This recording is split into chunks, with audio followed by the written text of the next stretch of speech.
Welcome to the What Now podcast. I'm your host, Amanda Powers. Follow along as I figure out how to go from feeling lost and at a crossroads in my life to hopefully, eventually, being found. If you have ever felt like you needed a change or pivoting from your current experience is necessary, but you just don't know how, join me.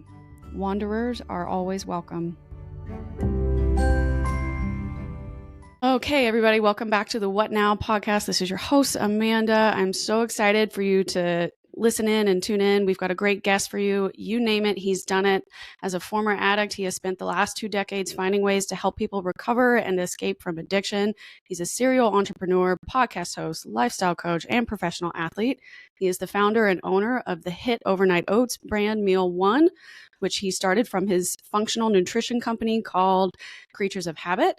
He is also a former chef, restaurateur who started the Meatball Shop and Seymour's in New York City, and the former TV host of Food Porn, where he got to chat with chefs from all over the country about the most liked and most innovative food made today. So everybody, please bring a round of applause and a warm welcome to Michael Chernow.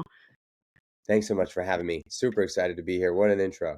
Yes, I practiced. No, I'm so glad that you're here. We've got so much to talk about and a finite amount of time. So if it's good with you, I'm going to dive straight in. I know that you've talked a bit on your own podcast and your various digital platforms about your journey and your story as a former addict, but also as an entrepreneur. So I'd love to discuss how those have intertwined, but let's give everybody just a short intro. You know, what do you tell people when you first meet them? What's your elevator pitch, your origin story?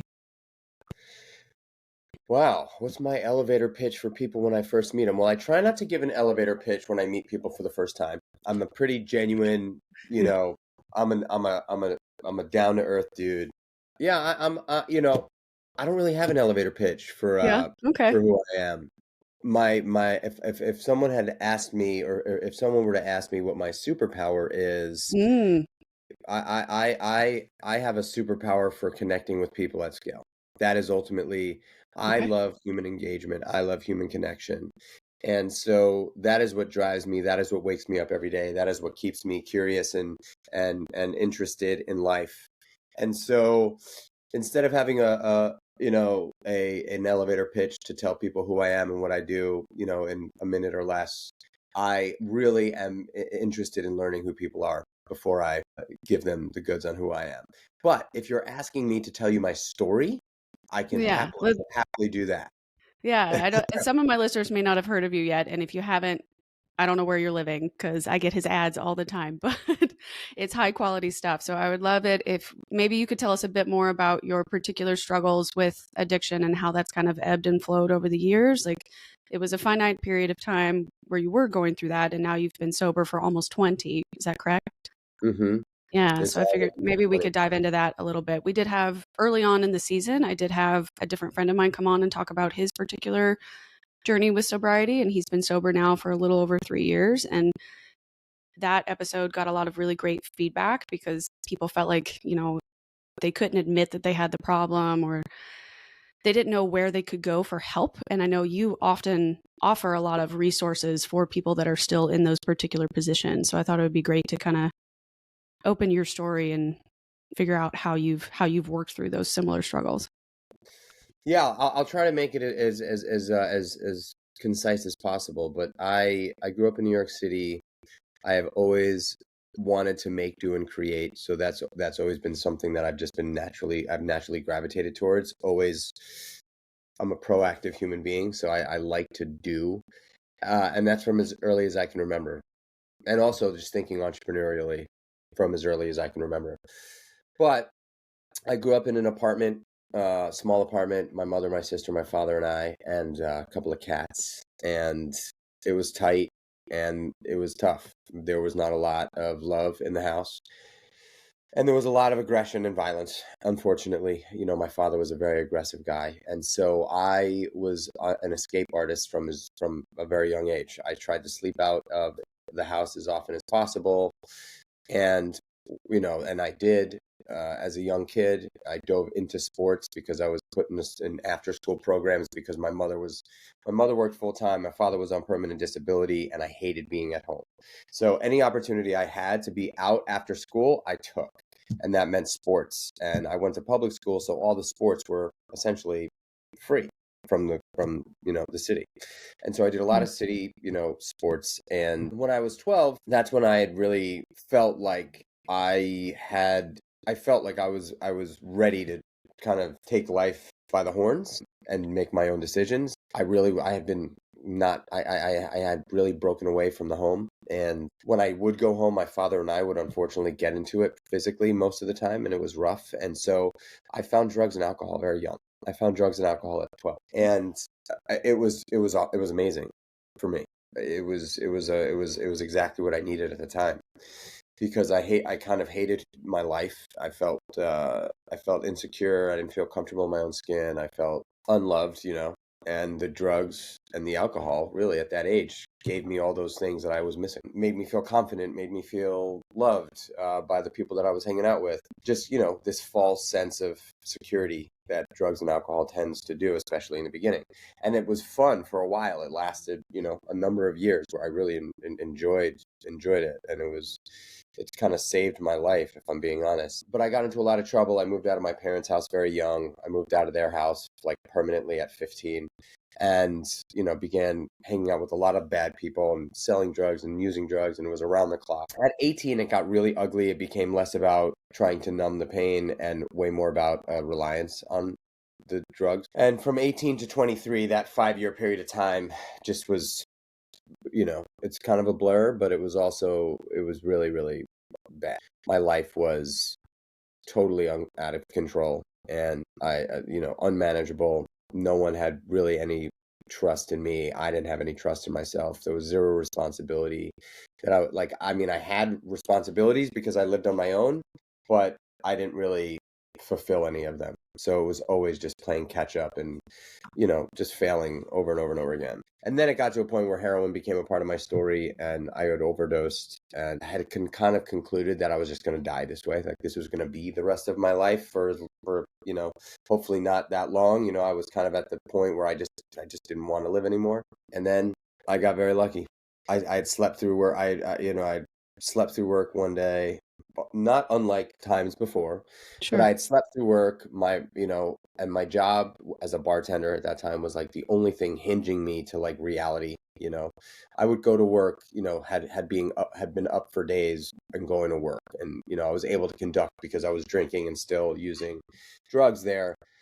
But I had slept through work for the umpteenth time. My boss finally said, "Mike, you're done. You're fired. I love you to death. You're a great kid, but you're dying. And everybody knows around you that you're dying. And I am not going to allow that to happen on my watch. So you need to go get your shit together, period. Like you need to go get sober or you're going to die. And I don't want it to happen while I'm employing." So I begged for my job, but he was pretty, he held firm on not having me work in the restaurant. But he did make me an ultimatum, and he said, "Hey, if you can get sober and clean you can come to the restaurant for the next 30 days and meet with the porters at 8 o'clock in the morning and clean the restaurant, and I'll pay you hourly to do that, but you will not be allowed to work in the restaurant. And you have to get sober. And if I find out you have a single sip of alcohol or any drug, you're gone for good." And I took the opportunity, and I reached out for help, and I made a phone call to someone who I knew was sober and had a sober boyfriend, and she called her boyfriend. Her boyfriend came to meet me right away, and these two guys came into my life when I was 23, and they sat down with me and they listened to me.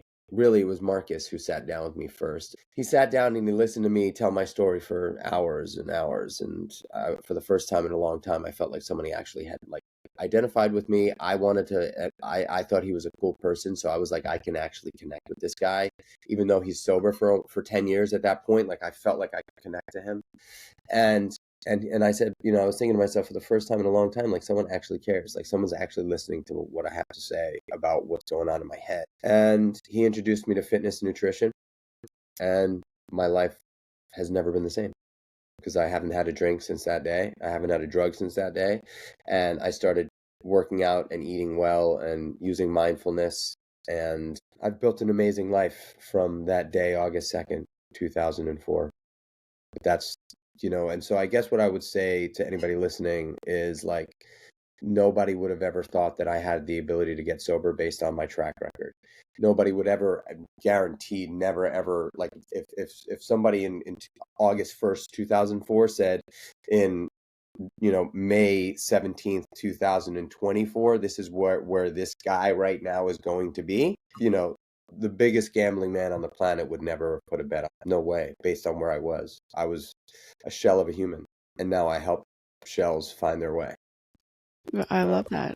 It's a great way to have your life repurposed through a tragedy or through your trauma. That I know sometimes a lot of people will continue to play the victim game and not find a way to turn that around, or at least find a way to analyze it and make it more useful for their life rather than letting it just stay as baggage. So I think that that's incredible that you did have those people walk into your life apparently at the exact right time. I kind of feel like maybe, and again, you work with more people than I do that struggle with this, but it's almost got to be the exact moment where you're ready to do it, but then you're meeting the motivation at the same time. So you peaked, I guess, right there. So like if they had asked you a day before or a day after, maybe you wouldn't have said yes, or you wouldn't have agreed to, okay, he's right. I respect him. I want this job. I need to find a way to turn myself around. So I feel like that's great that the timing worked out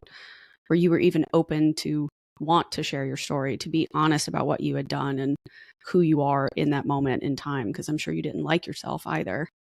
Yeah, I mean, you're absolutely right. I think there is this very, very interesting sort of, I call it the moment of grace, where the window opens for a minute and the person is actually willing to take the breath of air in and have a sense of rationality. Like, this is actually what's happening in my life, and there is a way to change this. It's gonna be hard, but it really is all on me. And so if I want to continue living miserably, and the chances of death are far greater than life, that rationale kind of comes to the mirror, and you can look at it and you can see it and you can say, okay, this is an opportunity for me to change. And it's fleeting, unfortunately. Like I've worked with a lot of people in addiction. I'm currently very active right now in trying to help people make that decision, because I have the resources to help people get into treatment that don't have resources but are willing and want sobriety. But it's not easy, finding people at that right moment. It's not. It's like it really is. It really does depend on that moment. For years I've been really working on that, and it's a massive part of my mission as a human, trying to really share the beauty of life with no added flavors, which is the way I live. I live life on life's terms, and everything that comes up, I deal with at face value. And I use fitness as my anti-anxiety medicine. That's the truth. I definitely do. Fitness is like a massive, I mean, I would argue to say that fitness and healthy eating and good sleep are far more potent, done consistently, than most pharmaceutical drugs for mental health. I mean, at least in my experience, that like if you can implement a consistent fitness regimen, eating healthy and well, and sleeping well, and that just requires boundaries, hard and fast boundaries, discipline, you can overcome almost anything by doing that, in my opinion. And I've seen it happen over and over again.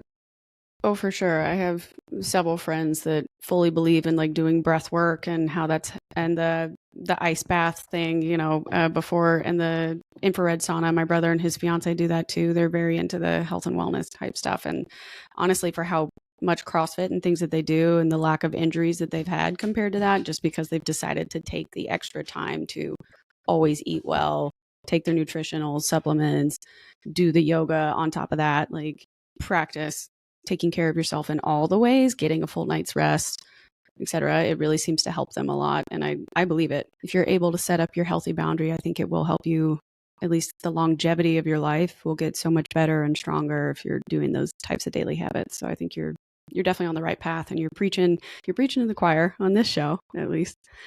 But speaking of death, since you brought it up, you have described yourself as a roadblock of death or for death for people that are struggling. And I'm curious about what are those projects or collaborations that you've been working on where you have used your platform and your businesses to help sobriety and others. And I was curious if you had any particular projects going on this year that you're doing or developing to help others. Yeah, so last year, so Creatures of Habit, it's a wellness brand. It's a lifestyle and wellness brand rooted in nutritional healthy habits, right? Meal One is one of our products. We also have another product called Nightcap. And yes, we're definitely motivated to sell those products, right? But really the mission of Creatures of Habit is to help people make better decisions, because with better decisions, you have a better life. It's just like, it's that simple. Mm-hmm. Our mission statement is better habits, better life, period. I mean, that's it, right? So, and that doesn't, and there's nothing about oatmeal and sleep support hot chocolate in there. I really want to help people make better decisions, and better decisions done consistently would be considered habits, right? Like that is a habit is a decision. Part of that for me was my habits almost killed me, came very close, but I replaced my bad habits for great habits, and they've made me the guy I am today. And so I owe my life. I owe my life to habit. And now I kind of know the formula. I know what has to be. And so I created an initiative last year called We'll Wear the Weight, which was a charity event that I put together in collaboration with Go Ruck, which is a rucking company, and the Release Recovery Foundation, which is a nonprofit foundation that raises money for addicts and alcoholics who are ready and willing to get treatment but don't have resources. Mm-hmm. So when I was getting sober that first few years, I used to do a run in New York City, and I would run over the Williamsburg Bridge, down to the Brooklyn Bridge, over the Brooklyn Bridge, back over the Manhattan Bridge, and then back over the Williamsburg Bridge. And I used to call it the triple bypass, and I did it 3 to 4 days a week, and it was a massive part of my recovery story, where I would just, I would get out there and I would take out the stress on the pavement, and I would just pound the pavement, and I would go out there and I would really think, and I would, sort of manifest what my life will potentially be over the years. And so when I was thinking about how to create an event to raise money and awareness for substance abuse, I thought that would be it would tell a really great story if I had people rucking with me over those bridges, raising money for the very thing that saved my life. And so last year we did it. We made these really cool custom weight vests. These are actually them. So for anybody who's like, I wear this thing every day, but for anybody who's... Oh, cool. Yeah.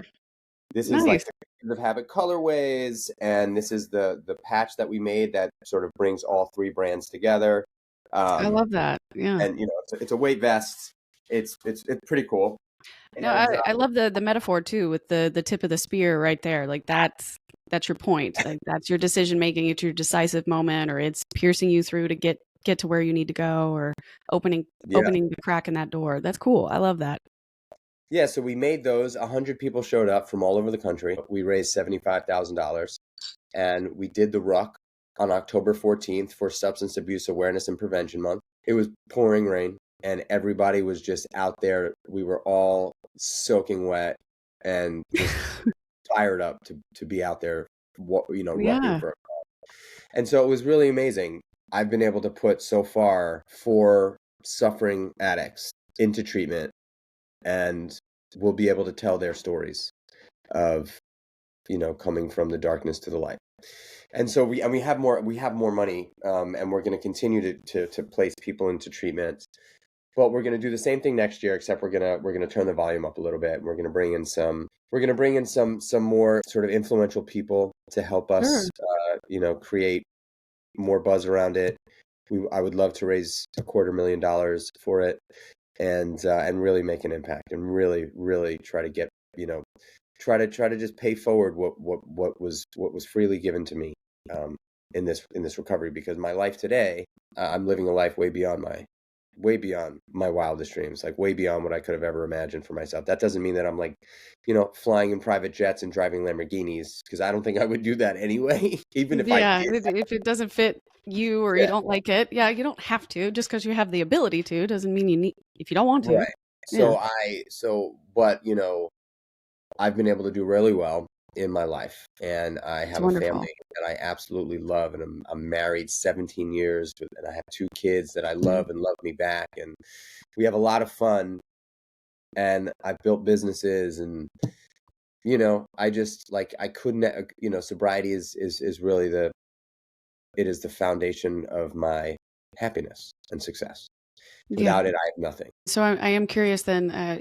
Every person that I've talked to, or at least especially the last episode where I covered this particular topic, we did discuss like what is sobriety to you and how do you define it and what does it mean to you? Because I think each person has a different interpretation of I'm sober from either Ed sometimes it's everything, you don't do anything at all, and then other times it's like I can handle this one thing, but I don't do the thing that pushed me over the edge anymore sometimes. So like how do you define sobriety for you in your life and what does it mean to you?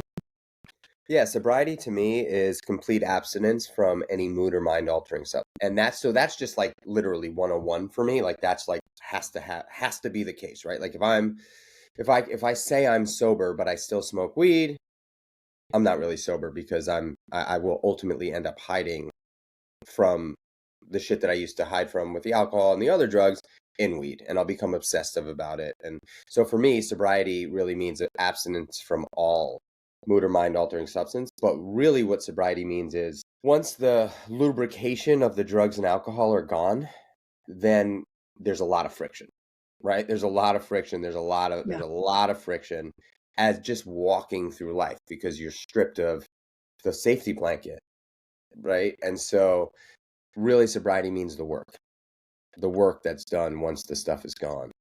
And so that really for me is the development of a relationship with a power greater than myself that I call God. I don't have a religious, you know I'm not I don't have any sort of like secular religious belief, but I am deeply deeply passionate about a relationship that I have with God. And for me, how it was delivered early on was like, this is a God that you can create. This is a Hmm. God that you don't have to know much about. For me, it's just, hey, I know I'm not God. If I can continue to walk in that path and I know that I'm not the one in charge, because if I think I'm the one in charge, things can get a little hairy. Like if I am the one in charge, and I used to play that role when I was out there. I played Sure. that role. I wanted to control everything. I didn't feel good. I wanted to control it. I felt great. I wanted to control it. I wanted this and I couldn't have it. I wanted to control it. Like I wanted to control. I didn't like I don't like what you have to say. I'm going to control it. And now I just know that I can turn it all over. And that has been a massive weight off my shoulders because I now know that I have to accept people for who they are. And if I don't like it, I have to work on changing myself. And that is really what's been the sort of greatest learning of my relationship with a power greater than myself, that I'm not the one in charge. And as long as I know that, like, that's okay. I have to know that I'm not in control. So that is a massive piece of sobriety for me is and then checking in on that daily. Hmm. And really like I've been sort of coined as the habit guy, right? I mean, that's kind of where my life has been, because of how structured my days are. Right. That is because I'm sober.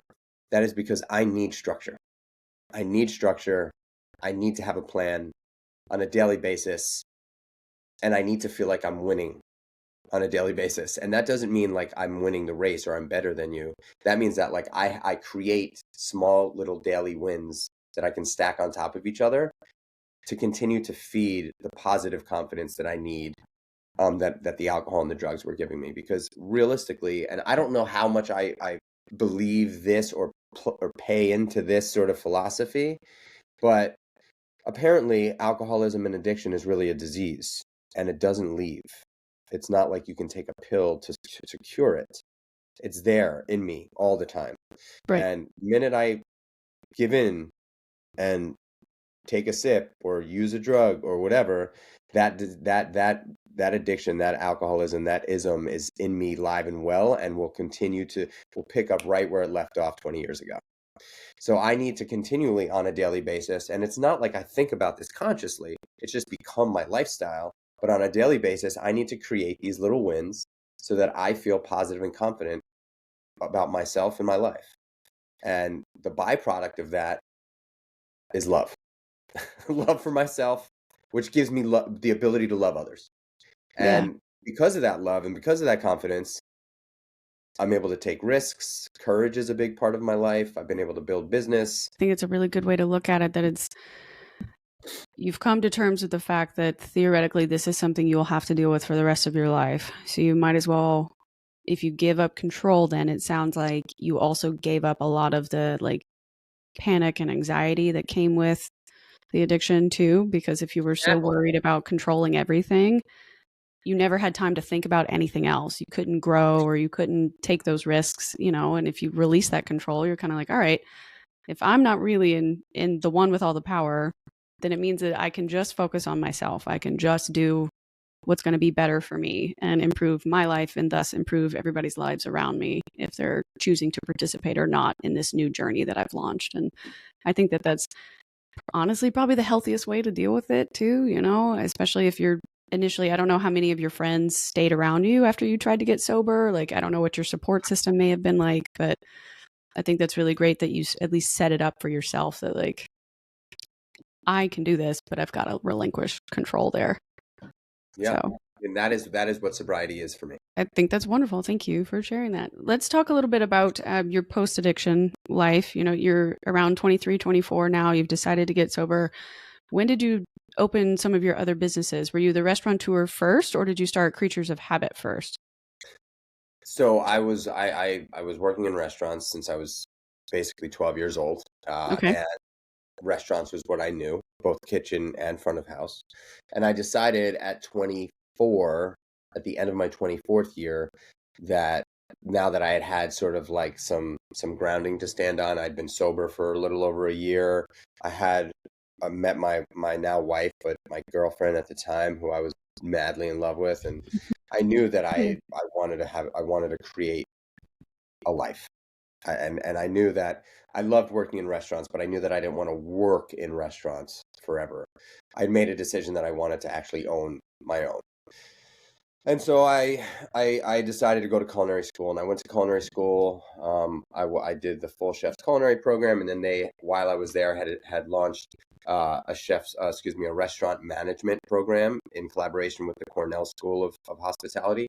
So I applied for that, and I actually got the scholarship for that, and I ended up taking that course as well. So it took me about 2.5 years or so to graduate from culinary school. And as soon as I did, I was 27, I guess, at that point. Mm-hmm. I wrote a business plan. It took me about a year to put like this vision together with the team and everything. But I wrote a business plan. I dragged my childhood best friend back from California to open up the meatball shop with me. February 9th, 2010, we opened up our first restaurant, the meatball shop. And it was an unbelievable success. That's awesome. Yeah, Yeah. we opened up What? that restaurant Yeah. and then paid our investors back in 6 months. One of those investors saw like real gold mine in the business, and we opened up 5 more over the next 2.5 years. And then I decided that I wanted to see if I had what it took to open up a second restaurant concept. So I took some equity out of Meatball Shop, sold some equity to the partners there, and launched Seymour's, which is my second restaurant concept in 2015. Mm-hmm. And that one did the same thing. Opened the doors, massive success, and I opened up 5 more of those. So I'd opened up 12 restaurants in the course of, from 2010 to 2019. I had the same feeling I did with Meatball Shop. I'd been running Seymour's for 5 years. I had a great partner that was really, really strong at scaling business. So we had a plan that if we got to a certain threshold in revenue, Sure. he would buy my equity or the majority of my equity. He would then scale it, and I would go and open up another business because that's what I love to do. And that's what we did in 2019. Late 2019, I sold him and the other partners there, the investors, a bunch of my equity. Still kept the equity at Seymour's and Meatball Shop. But then I went to go, start developing my new project, and then the pandemic hit. Yeah. And then it Pandemic hit, ruined everything, I'm sure, or at least derailed a little bit of your dream. well, derailed that whole plan, right? Yeah. Derailed the whole plan. But my original plan was to open up a restaurant called Creatures of Habit, and it was going to be a wellness restaurant because I knew I needed to do something that was way more aligned with my passion. And when the pandemic hit, I had to rethink my whole life because my whole life was wrapped up in this world of restaurants. And I was also banking on like future revenues from Meatball Shop and Seymour's down the road after they had scaled. Like, I had Right. still gained equity. So I was like, oh my gosh, what if those things completely crumble? What am I gonna do? What am I gonna do? And I gotta say, like the years and years of building confidence through fitness, nutrition, mindset, sleep, asking for help, mentorship from others.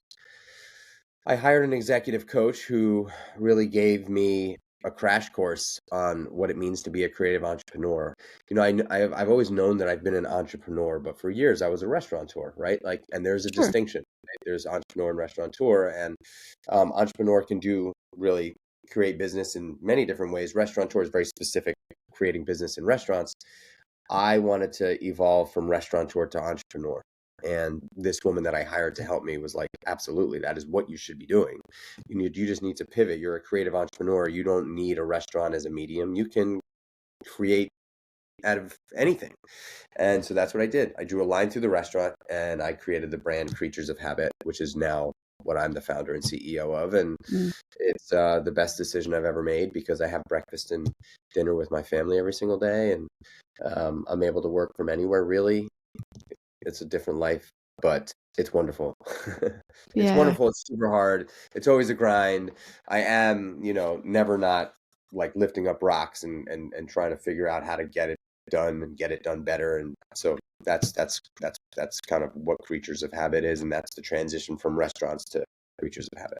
To Creatures of Habit. Gotcha. Yeah. No, I think that's really smart that you kind of could see the writing on the wall there and go, okay, I don't want to give up this concept or this brand or this particular idea. How do I morph it into what's going to fit in today's situation? Right. And if Yeah. opening the restaurant was definitely not going to work during COVID, how do I still give this the life that it deserves? Because obviously it's not something you wanted to let go. And I kind of feel like that's how people should know that something like is really valuable to them. If you keep thinking about it all the time and it's in the back of your mind and like you've wanted to develop that particular thing for forever, like it's probably your body telling you something that like this is important, you value this could be something. I don't think you would think about it that much or desire it that much if it wasn't meant for you to at least try. So I'm glad that you didn't give it up completely. Would you ever consider trying to turn it into a restaurant concept one day, or like a food truck or something, at least? Like, because I think you're right, the health and wellness food genre is becoming much more popular and accepted across the country, not just in like bigger cities where people might be more active and things like that. People are starting to care about what they put in their bodies as a whole. And I think that movement in the nutrition field is really, really important. So I'm just curious, would you ever actually still do it, but call it something else if it's not going to be called Creatures of Habit? Or I don't think I would do the Creatures of Habit brand as a restaurant now that I'm running it as a consumer packaged good business. Mhm. I think I'll open up a restaurant again down the road. I mean, now that I don't live in New York City anymore and I live in upstate New York where there's far less people, far less people, Right. and not enough people that I think would be drawn to eating like wellness focused food. I have a concept that I would want to do, I will want to do that I want to do down the road that would be like a really fun passion project that I can put my kids to work in because I've always had this sort of Yeah. romantic vision of like my kids, washing dishes and bussing tables and really getting the grit of the restaurant business because I do think that what the restaurant business does do for people is it really gives them grit. You have to hustle. Like Oh, for you sure. gotta hustle. It's hard work, and I want that for my sons. I want that for my sons. So I'm not saying that I'd want to open up a restaurant just to give my kids grit, but I do love the restaurant business. I love Yeah. hospitality. I love touching people, and I mean that like in the business. For me, Mm. putting my hand on somebody's shoulder and asking them how they're doing is something I love. At one point, I had 600 employees between Meatball Shop and Seymour's. It was crazy. Right. No, that's And incredible. I would go around to all the restaurants and with the management and I would try to make some of the full staff meetings, but it was obviously hard to make all those meetings. But I would always say, hey, if you can touch your guest, like if you can physically touch them, shake a hand, high five, put your hand on their shoulder, if you feel like that's appropriate, I'm telling you that connection, not just connecting verbally, connection, human to human connection, Mhm. is very intimate and really creates trust. And it sounds funky. And even in today's day, right? Like, oh my God, you can't touch anyone. You can't touch somebody. No, you cannot put your hands on somebody. Sure. I don't believe that. Human beings are meant to touch each other, and Yeah. it's an endearing, comforting, like soothing thing. And we're in the hospitality business. So I would literally put my hand on a guest's shoulder all the time and say, hey, I just want to thank you so much for coming in here. And they love it. Oh, They yeah. love it. And so that's important to me. There's fulfillment that I get in that is hard to get in the digital landscape. No, you can't. A two-way screen, a 2D life is not, I don't think, sustainable. So I think it's great that you do consider how do you continue to build human connection across all the businesses that you decide to open, but especially in restaurants, like food, I feel like food and music are the common denominator for all humans. So like everybody can understand it or appreciate it. Everybody's got their favorite, and in order to share that and connect with others, you share it and give it to them. So I feel like that makes so much sense. Why else would people want to be a regular at a restaurant or a bar or a place where they feel like it's home or people know them, or I can sit down, you already know what I'm going to order and you're already going to bring it to me. And that's comforting and that feels good, and who Feels doesn't so like to say hi to the chef, or like be like, oh yeah, I know this guy. Yeah. Cause he knows me because I come in and it's one of my favorites. And I feel like you want it to feel like that because you want those customers to continue to come back. And like word of mouth has been the most powerful thing. We for the audience, we were talking earlier before we started recording that my brother did CrossFit, but his main job actually is a chef. He works at a works for a bed and breakfast company in Blowing Rock, North Carolina. And it's just been so cool watching him grow and work at the various restaurants over the last few years since he graduated college. And like, he didn't think he would be a chef. It just kind of fell into his lap. Like his original path was to become a teacher and a coach, a high school athletic coach. And it didn't happen. So he needed a job in the meantime until he could get that job. And turns out he was really good and he got thrown into the line of fire. And at his first job, they were like, all right, you've never worked in the back before?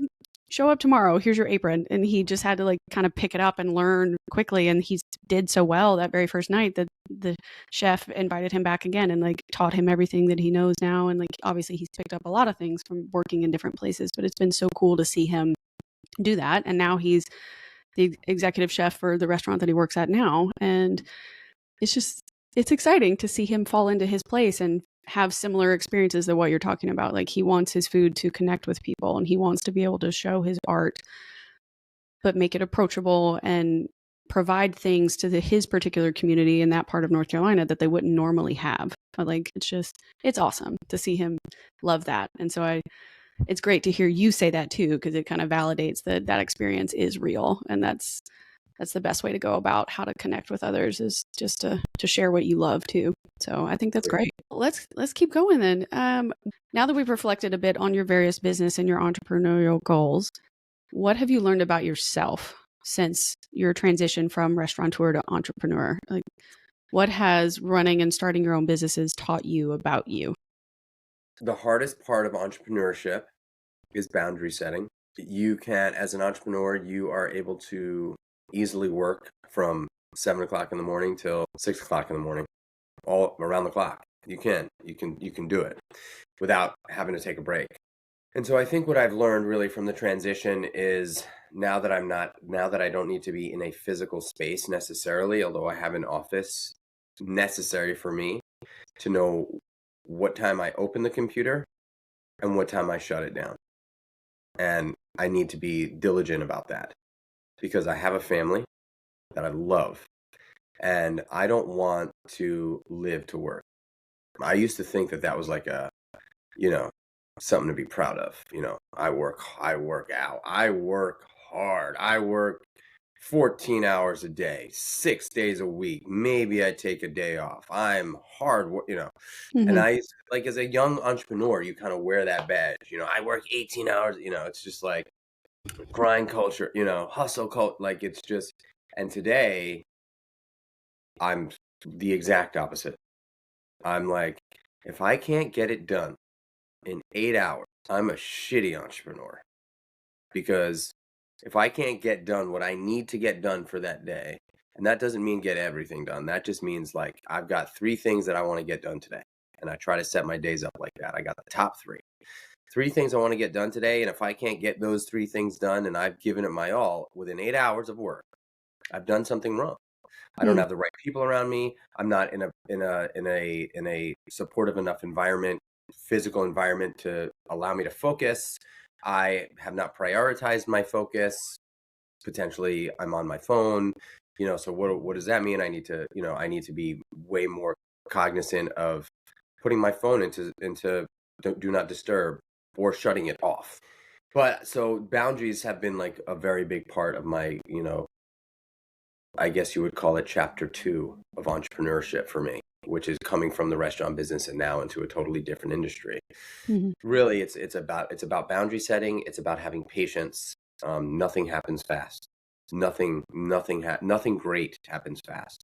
It is truly a marathon. It truly all takes time. Typically, when I really do believe in morning routine. I think morning routine is so important for someone like me. Very, very important because I do appreciate control in my life. I don't think I'm a control freak or a control nut, but I do appreciate control. However, I have learned that once a single living being comes into my periphery, I have lost all control. That person can kill me. That person can push me. That person could need my attention. That person could, teach me something. But regardless, as soon as another living being steps into my periphery, the control is out of my hands. And I like to wake up super early in the morning now so that I have a good hour and a half, before my family wakes up, to have complete control over how I set myself up for the day. And that's also something that's really kind of come into fruition over the last 5 years, 5, 6 years, where Sure. I've really prioritized these early morning hours so that I can be completely indulgent in wellness, self-care, and not have to worry about, should I be sitting in my sauna while while I could be doing that at 5:20 in the morning. Not many people are, needing my attention. So I could totally sit in the sauna and cold plunge and red light and meditate and read and do all the things I like to do early in the morning before everybody else gets up without feeling guilty about it. And that's another thing that I do believe is also, important for me. And then lastly, I think, you know, fitness is a true sign of discipline. And I'm not talking about just physical fitness. I'm talking about mental, physical, and spiritual fitness. And so I think that when you walk through life a fit human, the opportunities that come your way are far more frequent than if you walk through life an unfit human. People appreciate discipline without having to ask, are you disciplined? Are you organized? Right. People see it when somebody walks into a room that's physically, spiritually, and mentally fit. And so anybody listening, you know, if fitness, mental, physical, and spiritual is not a massive part of your list of priorities, it should be at the top, top, top, top of your totem pole. Um, if that's not you and you want to see serious growth in your life and you want to be happy and feel good, I would course correct your priority list. Because if your business is the first thing on your priority list, that's going to be a problem for you. You need to be the number one priority before your husband or wife, boyfriend or girlfriend, children, whatever. You need to be the number one priority so that you can show up the best version of yourself in life. I put myself before everything. And that doesn't mean that I sacrifice time with my business and my family. That means that I just sacrifice my own time early in the morning so that I Right. can be the best version of me. Yeah. Because after 6:30 in the morning on a typical day where I'm at home, Mhm. I have just done I have done like 17 things that have all been wins that I have complete control over that make me feel unstoppable. Get you ready for the day. You can be focused. You don't feel derailed because you've already taken the time to take care of yourself. And I think that Right. that's really And anything crucial. that happens throughout the day, whether it's Mhm. with business, my family, whatever, I'm just far more prepared for because I'm not thinking about Yeah. myself. I've already thought about Mhm. myself, You're you not know. like checking your watch, being like, can I go work out now? Can I go take Right. myself, can I go do my meditation now? Can I go whatever? Yeah. You're actually like, I did it. I covered it. I feel good about what I've accomplished today because I at least got this much done and I got this time in. And I think that that's great. It keeps you set up and, ready to move forward. That's really, really important.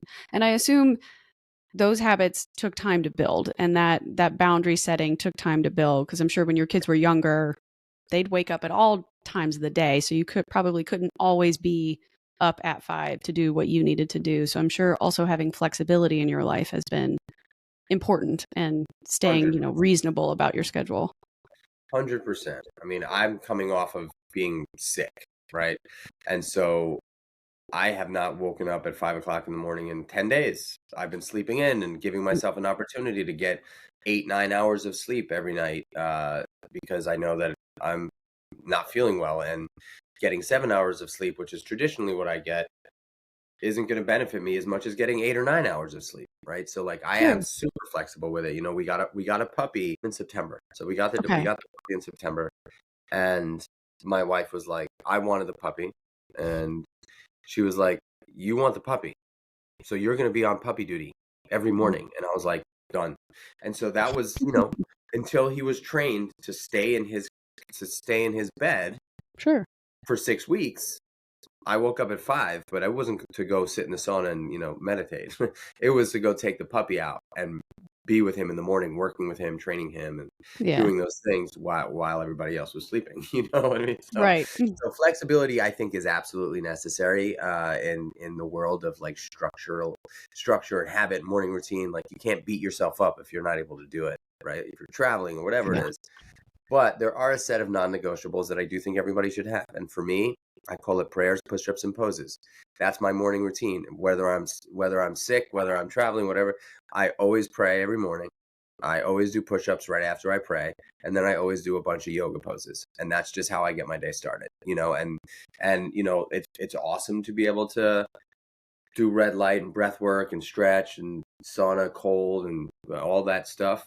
Hmm. That's a privilege, but having a few things that I do every single morning that are non-negotiable for me to give me that sense of I'm here, I think is it's definitely essential for me, and I would argue that most people would really benefit from having some of that stuff. Oh, I think that's wonderful that you have ways to ground yourself. That's really, really important.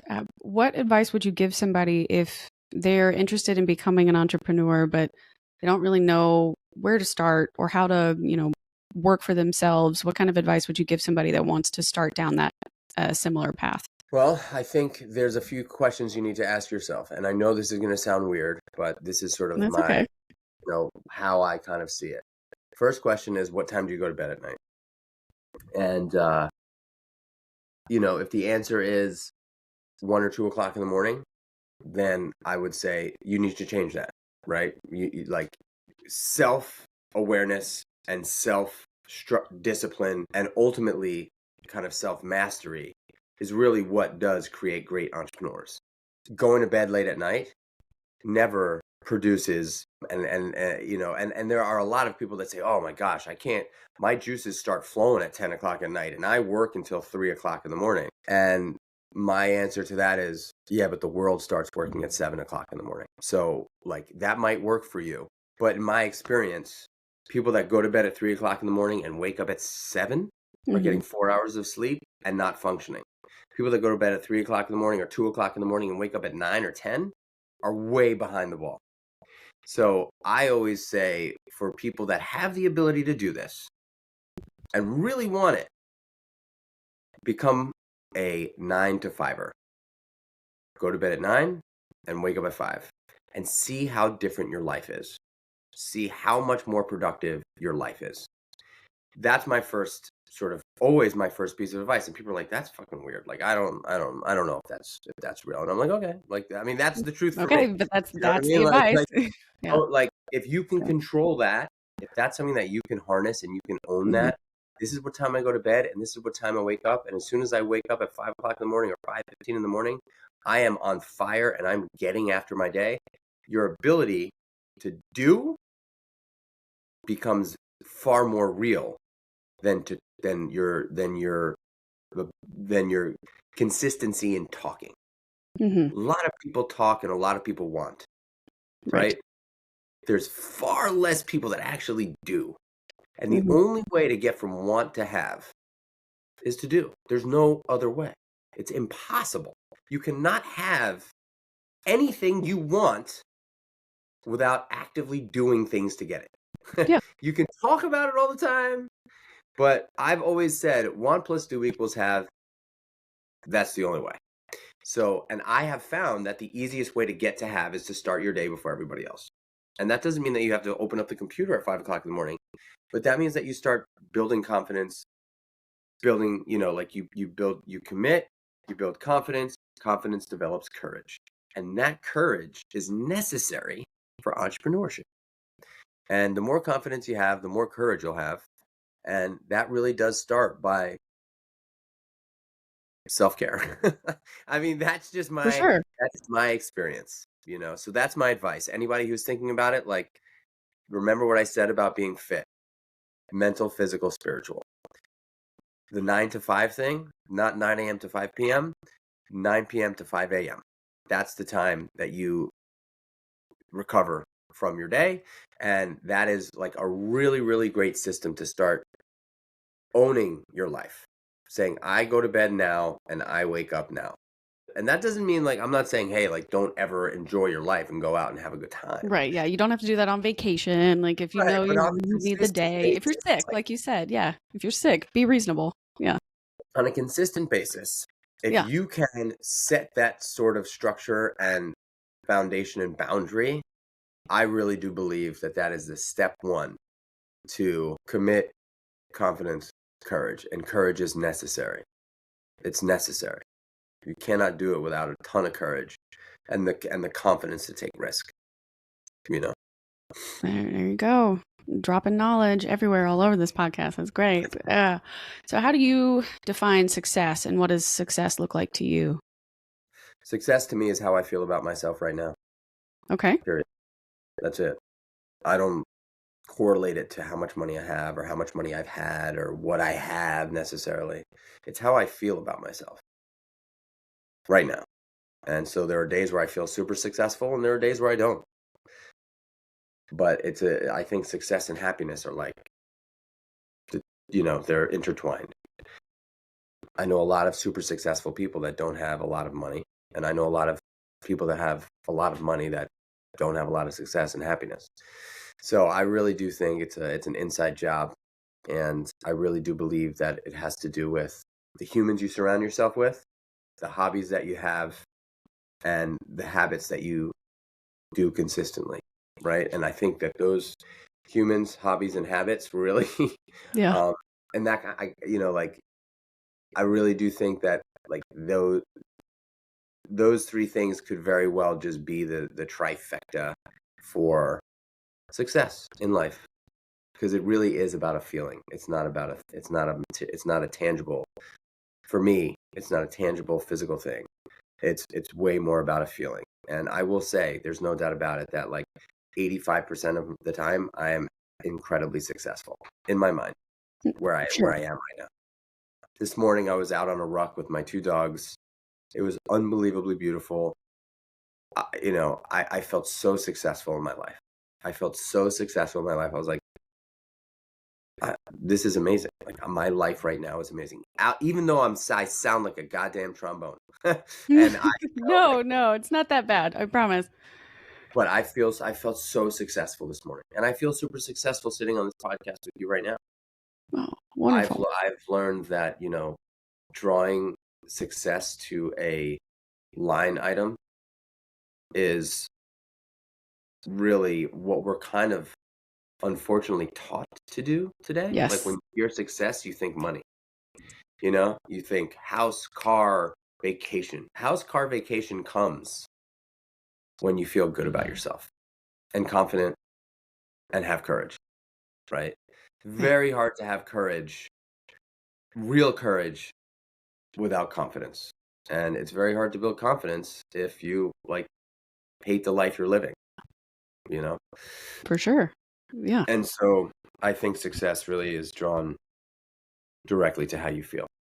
I like asking that question because each guest has a very different perspective on what it means to them. And so it's very cool to hear your ideas as well. So I think that's really nice. What is your favorite thing about yourself?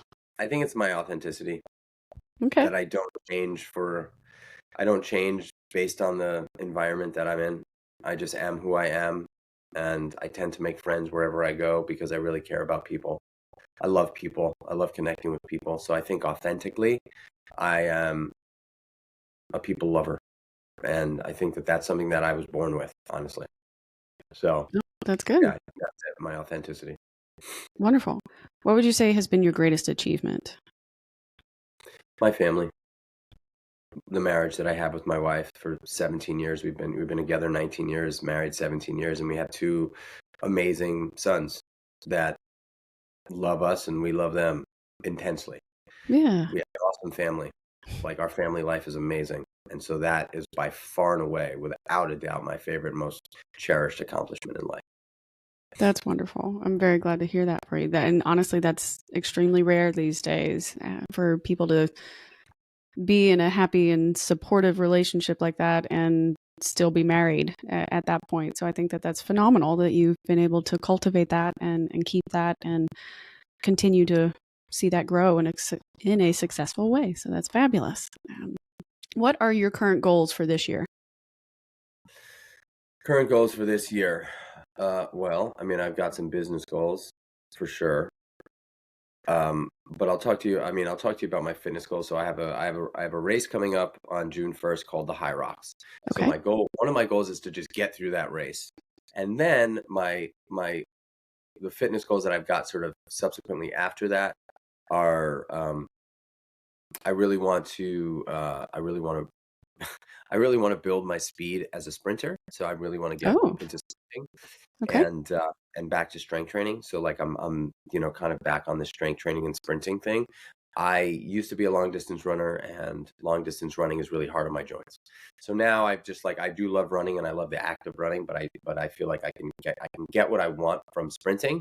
I don't have to go on these long runs anymore. So sprinting, I'm going to try to really build speed, and I'm excited about that. That like makes me excited. Business wise, we have a target of doing 5 million in revenue this year. So that'll be our third year in business. We're trying to hit or reach 5 million. And that would be amazing. We're launching a new product, and that's a massive goal for my business life. And my overall goal for family is, and I'm not there yet, but I'm working on it, is Sure. to take 150 days off a year. Oh, wow. That's the Okay. plan. Yeah. So if you take off every weekend, you're at 104 days. And then you take 3 10-day vacations, gets you to 134 days. And then that leaves me with like 16 days throughout the year that I've got to figure out where to find times to take off. But I'm close. And I had a guy named Gino Wickman on my podcast a while back. And he told me that he's a very, very accomplished, super successful guy. And he said when he figured out how to take off 150 days a year, he felt free completely in his life. So he Hmm. was Interesting. incredibly excited to work the remaining, whatever it was, 214 days. But the 150 days that he took off really brought immense joy and allowed his work life to really flourish. And so as soon as I heard that, was a few years ago, that's sort of like a goal for me to get to 150 days off a year. That's pretty significant, right? Like actually taking the time off. And again, going back to what you said earlier in the podcast, setting boundaries for yourself. Like you can't grow as an entrepreneur or as a business owner if you're not giving yourself the chance to like recover, recuperate, enjoy the rest of life, and then come back fully, re-energized with new ideas or plans after you gave yourself some time to actually just live. Yeah. Too. Work to live. Don't live to work. Yeah. Yeah. Kind of the way. No, that's cool. So our final question for the day, what advice do you have for people who may be feeling lost in their current life situation and they need to make a change, but they don't know how, or they don't know where to start? Yeah. It's gonna come right back to fitness, mental, physical, and spiritual. If you can't figure out what to do with work, you can't figure out what to do with a relationship, you're having a hard time with money. The most incredible success I've had coming out of tough times in my life has always been through fitness. It has always been through moving my body, connecting with my mind, and eating well. And unfortunately, when people are going through, when a lot of people are going through tough times, they do the exact opposite. They isolate, they stagnate, they eat shit, and they try to tune out from everything else in their lives and not look inside. So movement, I would say, if meditation is something that you're comfortable with, meditation or prayer, and then eating healthy. And like and those three things done consistently, again, it comes back to that commit, confidence, courage. It's just, there's a great documentary called, I think it's called Fits or Spits. It's Jonah Hill did a documentary on his therapist. And this is his therapist, and his therapist is like a very, well-to-do Hollywood therapist, blah, blah, blah. Sure. But when I watched what his therapist, when I was like studying this documentary, and his therapist said, yeah, the number one thing to do for people that are struggling or lost is to come back to self. You can't be lost here. You cannot be lost here. You can be lost there, but you can't be lost here. And if you come back here, you will find what you're looking for. A lot of people shut this off and try to find it here, outside of you. Yeah. So if you come back inside, it's impossible to get lost. You will be found. You will find what you're looking for. And that's been my story. That's been my success. I always take it back to my mind, my body. And it's gotten me through everything. Yeah, and just taking care of you. Oh, that's heavy, but in the best way possible. I really appreciate you coming on the show today and sharing your story and all of your insights and, suggestions for my audience. This is great. And I think they'll get a lot out of this and hopefully be able to implement some of the key topics that we've, covered here today and implement that into their lives and hopefully make some improvements. So I can't wait to hear, the feedback on that. And please let everybody know what's the best way if they want to interact with you or, start listening to your shows or connect with your businesses. What's the best way to do that? And if they want to work with you, how should they contact you? Sure. I'm at Michael Chernow everywhere on all social media handles. I have a website called Michael Chernow. It's michaelchernow.com. There's some cool stuff on there that they can interact with. But, for the business, creaturesofhabit.com. It's creatures with a K.